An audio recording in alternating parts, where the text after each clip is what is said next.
우리 구약성경 신명기 28장 29장 보시겠습니다. 신명기 29장 4절을 보시겠습니다. 읽겠습니다. 그러나 깨닫는 마음과 보는 눈과 듣는 귀는 오늘 여호와께서 너희에게 주시지 아니하셨느니라.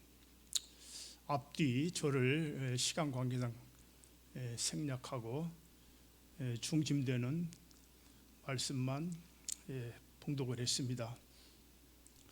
이스라엘 백성들은 참 우리 마음으로 생각하기에 참 신기했습니다. 그들은 바로의 10가지 재앙에로부터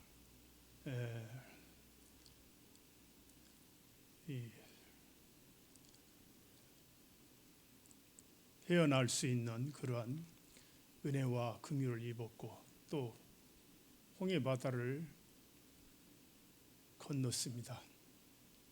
인간의 생각으로 할 수 없는 놀라운 일이었습니다. 근심이 되고 놀랍고 그러한 걱정 가운데서 그들의 문제를 해결해 주시고 광야에서 아무것도 없는 가운데서 만나의 음식을 먹었으며 바위에서 솟아나는 생수를 경험했습니다. 그런데도 불구하고 그들은 원망했고 불평했고 또 배신했고 애굽으로 돌아가자고 했고 우상을 섬겼습니다. 당을 지었습니다. 이 앞뒤에 있는 말씀들이 지금 그런 말씀입니다. 왜? 거기에 대한 해답을 이제 말씀해 주시는 것인데 바로 그러나 그런 기사와 이적을 많이 보였지만은 깨닫는 마음과 보는 눈과 듣는 귀는 여호와께서 너희들에게 주시지 않았다라고 하나님께서 말씀해 주셨습니다. 우리들은 구약에 있는 이런 말씀들을 이렇게 읽을 때 내가 그때 함께 살았더라면 나는 안 그랬을까? 나는 안 그랬을 것 같은데 이런 생각을 해봅니다. 물론 그렇게 생각하는 것이 당연합니다. 왜? 우리와 그들과의 다른 점이 무엇입니까? 그것은 조금 이따 말씀을 드리겠는데 다른 것이 있습니다. 그래서 그들에게 깨닫는 마음과 보는 눈과 듣는 귀는 주시지 않았습니다.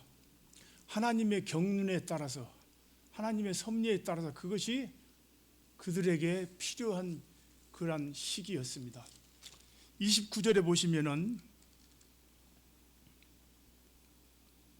감추어진 일은 우리 하나님 여호와께 속하였거니와 나타난 일은 영원히 우리와 우리 자손에게 속하였나니 이는 우리에게 이 율법의 모든 말씀을 행하게 하려 하심이라. 하나님의 마음에 감추었던 일이 있습니다. 하나님만이 준비하고 계시는 놀라운 비밀이 있었습니다. 그러나 그것은 하나님께 속한 것이었고 하나님이 때가 되면 계시하실 일이었습니다. 이루어 주실 일이었고 그러나 지금 그 당시의 현재로서는 그들에게 나타난 일들, 즉 말씀해 주신 율법에 속한 것들은 그들과 그 자손들이 행해야 될 일이었습니다. 그래서 우리에게 율법의 모든 말씀을 행하게 하려 하심이라 그랬습니다. 율법을 통해서 구원받을 수 없고 율법은 지킬 수 없는 것이었습니다. 애당초. 그런데도 불구하고 하나님께서는 그 길을 가게 하셨습니다. 그것은 율법은 결국 구속의 메시아, 그것을 필요로 한 것을 가르쳐 주셔야만 됐고 율법을 통해서 그들은 그들의 연약함, 그들의 죄성을 발견하고 우리에게 은혜가 필요하구나 라고 하는 것을 깨닫게 하기 위해서 그 길을 주셨던 것입니다. 지금은 이제 성경을 구약은 은혜 율법 시대고 신약은 은혜 시대라고 말하죠. 또는 우리의 이 시대는 성령 시대라고 말하고 있습니다. 그래서 구약의 사람들과 오늘을 살고 있는 우리 성도들과의 차이가 무엇인가? 율법 시대와 은혜 시대의 차이가 무엇인가? 우리 생각해 볼 때 하나님께서 마음 가운데 계시는 그 예수 그리스도의 십자가, 그리고 그것을 통해서 우리에게 주시는 보혜사 성령을 통해서 일하는 그 때를 준비하고 계셨던 것입니다. 그러니까 구약에 있는 이스라엘 백성들과 현재를 살고 있는 우리와는 차이가 있는 것이, 우리는 성령님을 모시고 있기 때문에 마땅히 그때 그 사람들을 생각하면서 나 같으면 그러지 않았을 것이다 라고 자신감 있게 얘기할 수가 있는 것은 당연한 것입니다. 그렇죠? 나도 그랬을까? 그 시대에 살았더라면 나도 똑같은 사람이었겠죠. 그래서 우리는 지금 하나님의 은혜 가운데 살고 있습니다. 우리는 6,000년 역사 가운데 최고의 축복의 시대에 살고 있습니다. 이처럼 성령께서 일하시는 시대가 없습니다. 이처럼 완전한 복음이 성취된 이러한 시대가 없습니다. 하나님께서 모든 계획을 이제 마지막 시대, 우리가 이 시대를 마지막 시대라고 하고 있죠.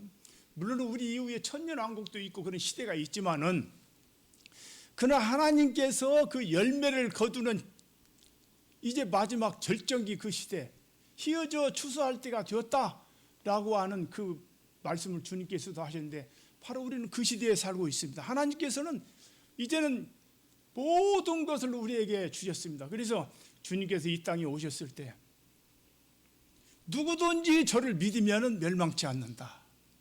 이방인이나 유대인이나 할 것이 누구든지 믿기만 하면 구원받는 시대에 우리는 살고 있습니다.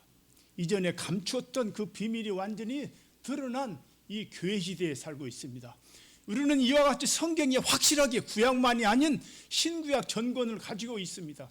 율법만이 아닌 은혜의 복음을 우리는 읽고 전하고 알고 있습니다. 우리같이 확실한 시대에 살고 있는 사람들이 없습니다. 과거에 우리는 이방인으로서 아무런 자격도 없고 은혜에 들지 못한 사람이었습니다. 그럼에도 불구하고 예수 그리스도의 십자가를 통해서 우리가 누구든지 구원받을 수 있는, 믿으면 되는 그러한 시대에 살고 있습니다. 그렇죠? 노아도 은혜로 구원을 받았고 아브라함도 은혜로 구원받았어요. 그러나 그들은 율법 시대에 살고 있었습니다. 하나님께서 특정한 사람들에게 여호와의 신을 주시지 않으면 믿음은 불가능한 것이었습니다. 그러나 지금은 누구든지 성령의 도우심으로 인해서 하나님의 말씀을 이해할 수가 있는 그런 시대에 우리는 살고 있습니다.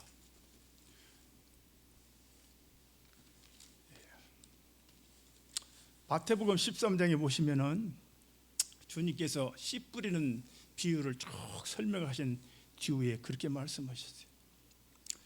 13장 14절을 보면 이사야의 예언이 그들에게 이루어졌으니 이르시되 너희가 듣기는 들어도 깨닫지 못할 것이요 보기는 보아도 알지 못하리라. 이 백성들의 마음이 완악하여서 그 귀는 듣기에 둔하고 눈은 감았으니 이는 눈으로 보고 귀로 듣고 마음으로 깨달아 돌이켜 내게 고침을 받을까 두려움이라 하였느니라.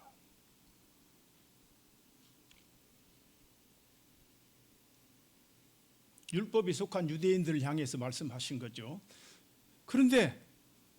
그러나 16절에 너희 눈은 봄으로 너희 귀는 들음으로 복이 있도다. 우리의 제자들은 바로 하나님이신 예수님을 직접 그 앞에 눈으로 보고 그분의 입으로 나오는 말씀을 직접 듣는 큰 축복을 지금 받고 있는 것입니다. 너희들은 참 복이 있는 사람들이다. 내가 너희들 앞에 있지 않느냐. 내가 진리를 직접 말하고 있다. 그런데 우리는 이제 보혜사 성령께서 우리 마음에 계십니다. 하나님에 관한 모든 것들을 우리에게 영감으로 다 이해할 수 있도록 역사하시는 것입니다. 고린도전서 1장 보시면은 고린도서 2장